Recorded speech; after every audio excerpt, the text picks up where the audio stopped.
For context interest, I am a 27-year-old office lady.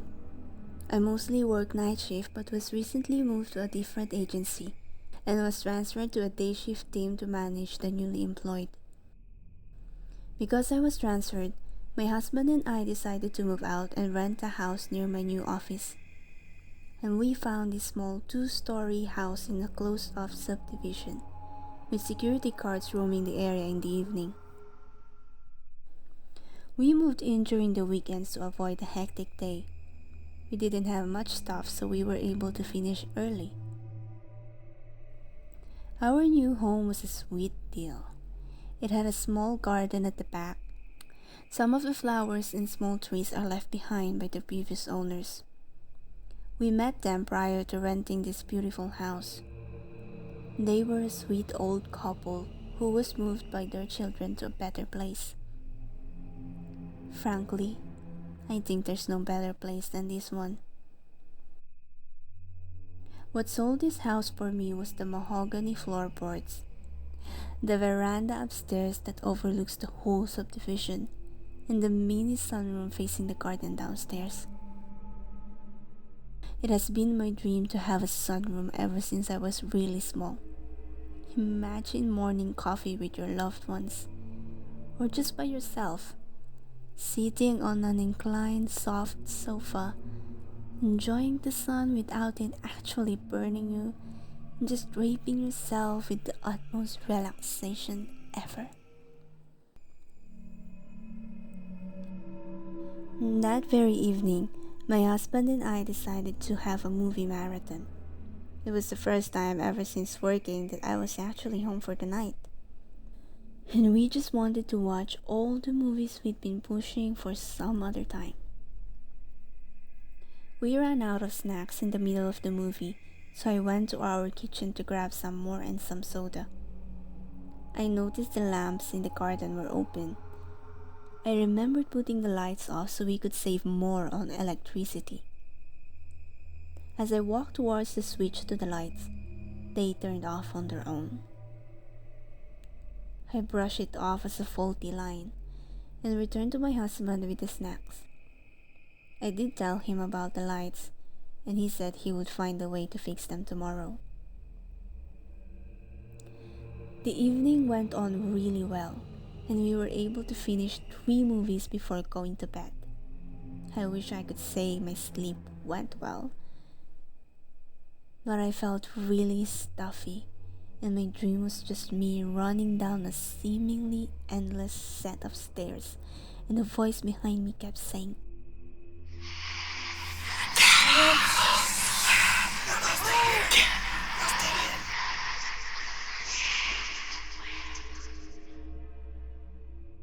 in unison.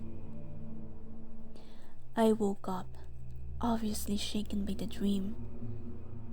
I reached out for my husband, but he wasn't there. I walked towards the bedroom door, and when I opened it, I heard the girl laughing from downstairs.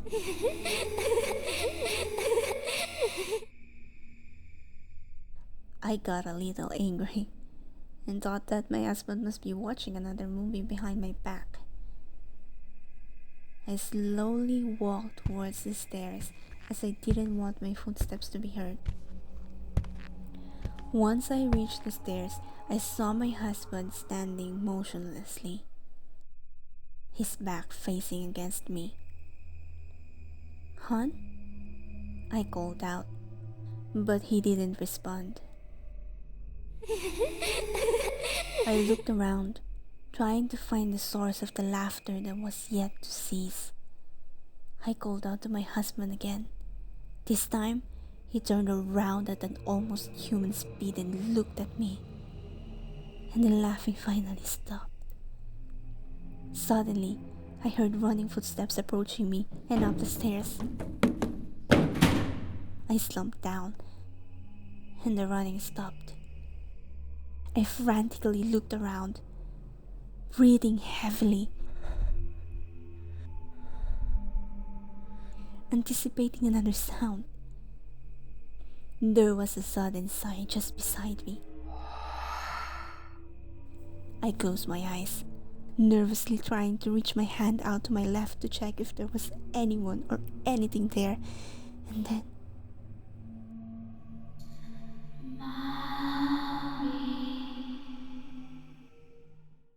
a girl's voice rang coldly against my right ear. I screamed at the top of my lungs, flailing my arms around, just screaming and screaming until I heard another set of footsteps running towards me, and warm hands reached out for me. I opened my eyes, relieved to see my husband looking at me in utter worry. I told him what just happened. He told me he didn't remember standing there looking at me. He assisted me back to our room and calmed me before I passed out of exhaustion. The following day, my husband asked me about what happened last night. I told him a lot clearer this time, and he immediately contacted the local priest to come and bless our house. The priest agreed, but he said it would take a few days. Some of our neighbors also booked for their house to be blessed. I felt uncomfortable spending another evening knowing that the house was still unblessed. So I told my husband I wanted to sleep downstairs in the sunroom. Our reclining sofa was quite large, so there wouldn't be a problem using it as a bed. Besides, it'll only be for a few days, and I would feel a lot calmer in my favorite place. My husband moved our TV to the sunroom so we could continue our movie marathon. Nothing really happened that evening, and the night passed by fast without any creepy dreams or some freaky noise. Days passed by and nothing happened again. I thought maybe I imagined a lot of what happened that evening.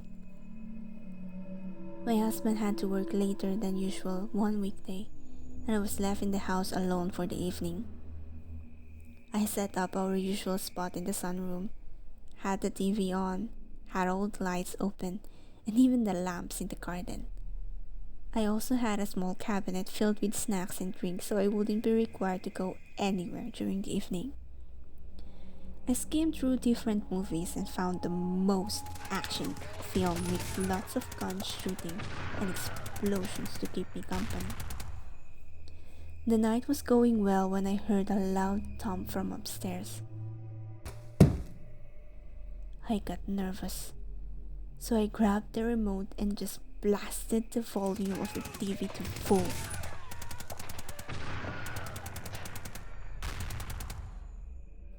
The thumping from upstairs got louder as well. I paused the movie and listened to the thumping.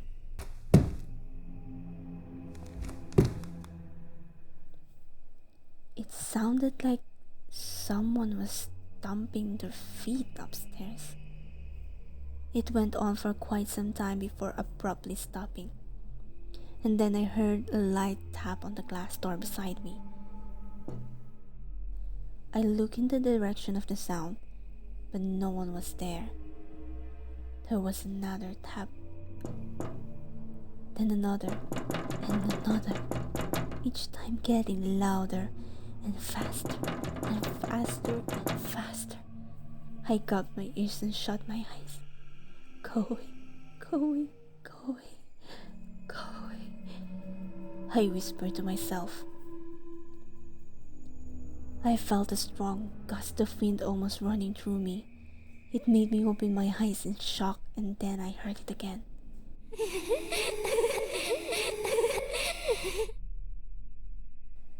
A little girl's laugh echoed throughout the entire house. I screamed for it to go away, stop, and even ask what it wanted. And then it stopped, and silence ensued around me. I immediately called my husband and asked him to come home. I told him I won't be able to stay here in this house on my own. Shortly after that, a security guard rang our doorbell and asked me if everything was fine, as he had heard me screaming a while ago.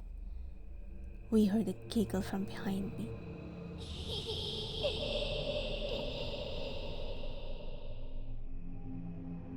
I jumped out of the house and told the guard what's been happening to us in the house. I didn't care if he would think I was crazy or something. I'm not going back in there on my own. Fortunately, the guard offered me to stay at the guardhouse by the gates to wait for my husband, as he and a buddy of his searched the house for potential danger. My husband picked me up in the guardhouse and we went home. The guards said there was no one suspicious in the house and gave us their personal numbers in case of emergency. The following day, the local priest finally came to our house and blessed it. After that, nothing ever happened in our home again, and we were able to actually buy the lease of the house from the previous couple. They visited us one day and were very pleased to see that their plants were being cared for. The old lady offered to tell me which leaves in the garden are made into tea, and even gave me a short tutorial on making tea. While making tea, the old lady mentioned that when they were still living in the house, they would often get a visit from a neighbor's little girl. She was very playful and would always laugh at anything. But before they moved out, she was shocked by the news of the little girl's death. They were not informed of the girl's cause of death, but the old lady said it devastated her that she was not able to attend the girl's funeral at the very least. As we were having tea in the sunroom, I thought I heard a small giggle behind me.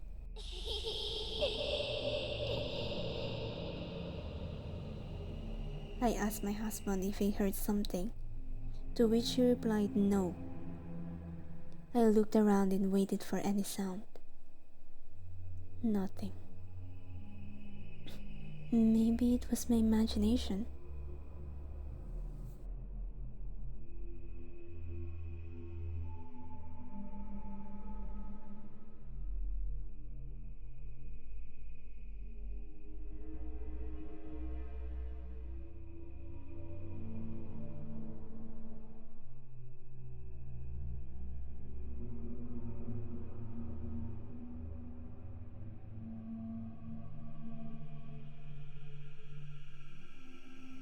Thank you for listening. If you are interested in these kinds of stuff, feel free to like, follow, subscribe, or leave a comment down below. And if you have creepy stories you want to share, send them to ghastlycollection@gmail.com. Until next time, take care and